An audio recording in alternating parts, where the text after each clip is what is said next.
Hi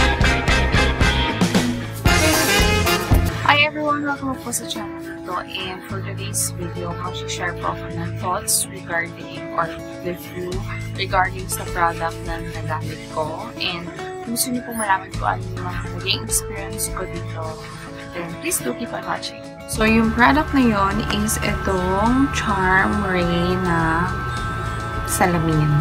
Ito yung pag-uusapan natin for today's video. So, ito, nakita ko lang to sa TikTok and nabudol ako. So, dumating siya sa akin ng ganito. Ganyan yung parcel nung dumating siya sa akin. Tapos, pag binuksan mo, ito na siya agad. Itong ganito, plastic yung lalagyan niya. Actually, for its price, kasi super affordable lang to. Maganda na yung lalagyan na niya. Akala ko kasi darating siya ng yung naka-plastic lang. Yung parang ganito lang siya. Pero hindi. Nandito siya sa lalagyan na to. And meron akong unboxing na ginawa sa shorts. YouTube shorts. So, ayun. Tingnan nyo yung panoorin nyo yung unboxing kung ano yung mga inclusion. Pero sasabihin ko rin naman dito kung ano yung mga inclusions ng product na to. So, ayun, ito siya dumating. Pagbukas mo, ito siya, yung glasses na naka-plastic. Tapos, meron siyang, ayun pa, may mga laman pa siya. Meron siyang ito, yung blue light test area, para makita mo talaga na gumagana siya. Ito, kasama to, itong pan-test na to, ganyan. Para makita mo nga kung gumagana yung photochromatic na. Tapos, merong ganito. I think, para sa, hindi ko alam kung para sa tornilyo. Ayan, tama, tornilyo siya.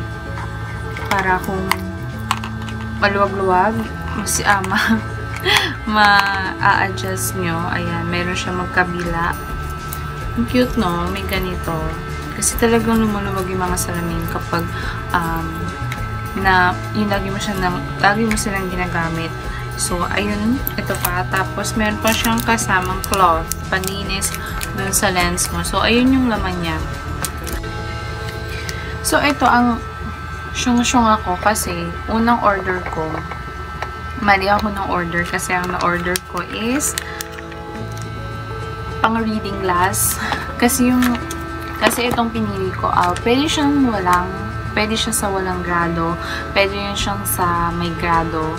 And far-sighted and near-sightedness, pwede siya, mayroon siyang available. Pipiliin mo lang doon. So, kayo, kung mag-order kayo, make sure tama yung pipiliin nyo. Kasi ako, nagkamali ako. Ang napili ko is yung pang-reading glass. Yung pang-near-sighted na. Pang-far-sighted. Basta,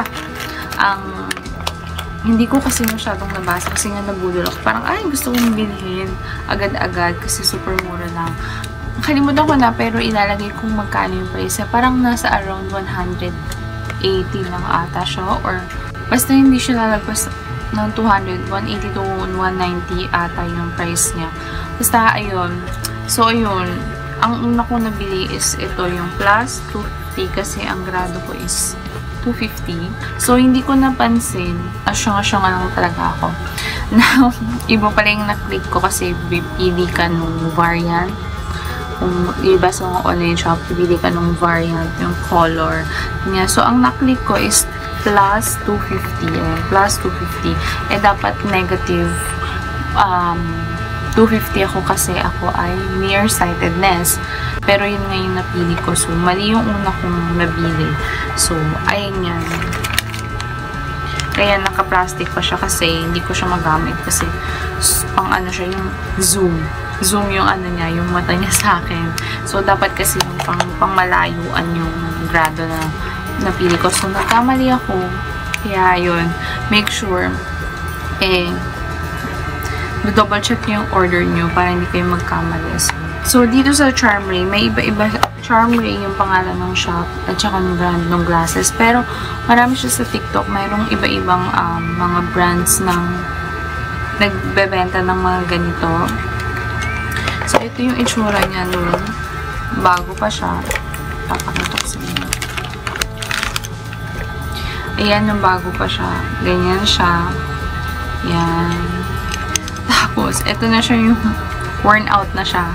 Kasi ito na yung lagi kong yun. Ito na yung as in everyday ginagamit ko. Diba? Super dumi. Nakakahiya. Pero ayan. Ayan yun siya. Diba? Ang ganda pa nito. Ayan o. Nakikita niyo ba? Nasuzoom yung ngipin ko. Kasi nga, pang ano siya. Pang reading glass ata. Ayan o. Diba? So, ito yung dapat. So, ito yung ginamit ko na siya. Ilang months na. Matagal ko na itong ginagamit kasi yan na yung pang everyday na po na salamin. Medyo parang makikita mo parang siyang super plastic, magaan, and alam mo yun, parang mabilis mabali. Ganun yung quality niya. Pero, surprise naman niya kasi, grabe naman, super mura lang siya, diba? So, bakit ka pa mag-i-inerty? 100 plus na lang. 100 plus lang naman siya. Compare mo naman pag magpapagawa ka sa mga malls or even sa Quiapo. Actually, mura na sa Quiapo, pero mas mura pa to. Quality ng plastic ng salamin. Parang okay na siya sa price niya, Bella. So, okay na siya kasi mura na nga lang siya. Mura na siya, tapos maganda pa. Aesthetic. Diba? Ito yung mga uso ngayon kasi. Aesthetic. So, ito yung sinasabi kong photochromatic, kaya sobrang bilis kong nabuhay. Itatest mo daw dito, ayan. Ang tawag dito, parang meron din kasi siyang kasamang blue light. Actually, super mahal ng blue light, kaya ang tawag dito, hindi ko alam kung paano nila nagawang mura lang tong product na to. Kasi pag nagpapagawa kami sa yung optical talaga, ang mahal ng blue light. Super. Tapos naka-transition ka pa, tapos nikrado. As in, mahal talaga siya. Pero dito nga, super mura siya. So, ayun, itetest natin kung effective talaga yung blue light niya. So, ayan, diba? Lalagay ko lang to. So, kunyari, ito yung mata mo. Itong side na to yung mata mo. Tapos, ito yung walang salamin, walang blue light. So, pag ginanon mo, tinapat mo siya dyan sa salamin. Tadan! Ayun o. Diba? Ito yung may part na walang. Ito yung may part na may salamin. Tapos, ito yung may part na wala. So, ulitin ko kasi ang bilis niyang mawala. So, ganyan, diba? Tapos, lalagyan natin siya ni UV dito. Same lang siya sa light. Ayan, nakikita niyo ba? Nagkakaroon ng effect. Kapag direkta ka sa UV, ganyan ang mangyari. Pero, pag itong salamin ginamit mo, since may blue light siya, hindi siya magkakaroon ng effect. Tadaan! Ay, hindi mo nakita. Ayan. Diba yan? Kita niyo ba? Ayan. O, diba? So, effective talaga yung blue light test ito. Kaya, super na mangha ako talaga na may blue light na itong salamin na to. Kasi nga, ang mahal ng blue light kapag nagpagawa ka sa mga pagawaan ng salamin. So, ayun. I think, okay naman yung product niya. Na-enjoy ko naman yung product. Sobrang mura niya. Sobrang affordable niya. As in, maganda yung quality ng product. Hindi naman super bongga, pero for its price, okay na siya. Magagamit mo talaga siya. And I think it serves its purpose naman na may grado, may blue light, may transition. Magpapakita ko ng clips dun sa transition kapag nasa araw ka kung ano yung effect kapag may nasa labas ka ng salamin. So, para makita nyo yung in action yung transition ng color or yung photochromatic dun nung salamin niya, kasi ngayon nasa loob ako ng bahay, hindi siya makikita talaga. So ayun, so yun na experience ko dito sa product na to. Very sobrang natuwa ako, sobrang marirecommend ko yung product na to na matry nyo siya, kasi ako nabudol. So I think okay naman yung budol ko kasi nagamit ko naman yung product. Gamit na gamit siya. Mura lang din. So, nakakatuwa. And, ano pa mga nagustuhan ko? So, 4 months ko nang ginagamit itong salamin na to. Hindi na siya ganun kaganda. Ayan. Pero kasi, everyday ko siya ginagamit mula pag nagising sa umaga. Kasi malabo talaga yung mata ko. Tapos hanggang sa, hubanin ko na lang siya hanggang sa matulog. Pag naulanan, suot ko siya. Pag naarawan, suot ko siya. As in, kaya natutuwa ako dito sa product mo. Pero dahil nga, I think, hindi siya sobrang ganun ka high quality na product kasi nga naman mura lang naman siya. Ayan, nagkakaroon na siya ng green. I think lahat naman din ng salamin na experience ko na to kasi dahil sa pawis, sa tubig, sa moisture kapag nga yung katulad na sinabi ko umuulan. May mga factors din kasi kaya nag-burnout yung salamin based on my experience. Pero masasabi ko nga na mabilis siyang ma-burn out compared dun sa mga salamin na nagamit ko na galing talaga sa optical na store. And katulad niya, nawala na yung dito niya. Parang ang dumi-dumi na niyang tignan. At, tapos 4 months ko pa lang siyang nagagamit. So, ayun. Tapos nawala na din yung dito. Actually, nag-crack na siya dito. Ayan. Ang dumi na niya, nakakahiya. Pero ayan, nag-crack na siya. Pero, ang dalawa dito yan. Nag-crack na yan dito. Pero, kumakapit pa rin siya. Bilis siyang ma-burn out kasi nga feeling ko, hindi siya super high quality na plastic. Pero, okay na rin siya. Hindi ka naman mag-expect ng super gandang quality ng product kasi, mura lang yung product na yun. Sa experience ko, yung transition niya, kapag naarawan to, hindi siya yung super nagdo-dark, as in dark. Kasi yung salamin ko dati, pag naarawan talaga siya, as in parang shades talaga siya.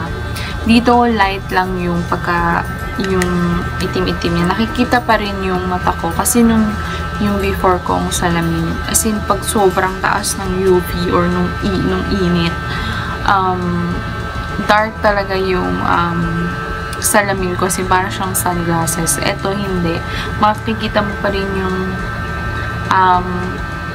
sa mata ko. So, I think siguro ilang drops lang yung ginamit. Kasi nga mura lang siya. Hindi siya siguro yung sobrang daming nilagay. Pero I think pwede na yun na as a protection. Meron ka ding protection kahit konti.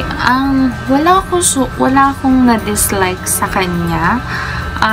As in, super amazeballs ako dito sa product na to. Kasi, grabe.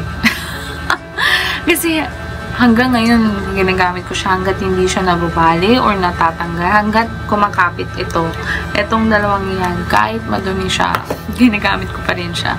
Kasi, para sa akin, parang perfect siya as alternatives dun sa mga salamin mo. Kung meron kang salamin sobrang mahal, pwede mo siyang alternative kapag yung nasa bahay ka lang. Diba? Pwede mo, para hindi din ganun ka ma-burn out yung mahal mong salamin. Kasi mahal talaga magpagawa ng salamin. Kung wala kang budget, pwede mo rin siyang bilhin talaga. And kasi sa akin, naging effective siya. Pero, disclaimer ko lang to, dito sa product na to din, hindi ko siya marirecommend dun sa mga tao na hindi pantay yung grado. Kasi, minsan, diba, yung isa mataas, yung isa mababa. Kasi, ito, both salamin is same ng grade. So, para lang to sa mga taong same yung grade ng mata. Kasi, pag magkaiba yung mata mo, hindi mo siya magagamit kasi dito malabo, tapos dito may ano ba to? Malinaw. So, mahirap siyang gamitin kapag ganun. So, marirecommend ko lang siya kapag yung grado ng mata mo is same siya. May mga ganong cases ng mata. Also, I want to disclaimer lang din na pag bumili kayo ng salamin nito, please dapat alam niyo yung grado nyo and nakapag pa-check up na kayo sa doktor. Huwag kayong mag-try ng product na to kung hindi nyo pa alam yung grado nyo kasi pwede rin makapag-cause kapag yung hindi mo alam yung grado mo tapos magta-try ka lang. Mas maganda kung makapagpa-check up muna kayo ng mata nyo. Kung wala kayong grado, okay lang din naman kasi makakabili kayo. Meron silang available na parang no grade yung salamin and same design, same style. So, makakabili pa rin kayo. So, ayan. So, ito siya. Ay, ayan o. Nakita niyo ba? Parang meron transition o. Kasi meron akong ilaw dito. Nakikita niyo ba? Ganyan lang siya. Medyo magda-dark lang siya ng kaunti sa labas. Nakikita niyo ba? May difference ba kayo nakikita? Ganyan. Konti lang yung pagka photochromatic niya or yung transition niya. Yung makikita mo pa rin yung mata ko sa loob pag nasa labas ako. Konting-konti lang talaga siya. Para lang siyang may tint na nilagay dun sa eyes ko. O ay sa eyeglass ko. So, ayun. Hindi ko sure kung bagay sa akin yung frame. Pero kasi nga, na-try ko lang siya na, dahil nakita ko lang nga siya sa TikTok tapos, so, ito lang yung napili kong design. Kasi parang yun yung trending or top sales ng shop na yun. So, product review. Review ba to?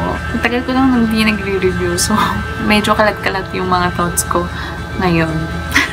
So, ayun, this is such a great product. I'm very recommend ko na ma-try nyo rin. I think, isa to sa mga top items na nabili ko sa online na parang pwede pa ako ulit bumili ng ganyang same kapag nasira siya or kung may available silang design, baka meron na ngayon.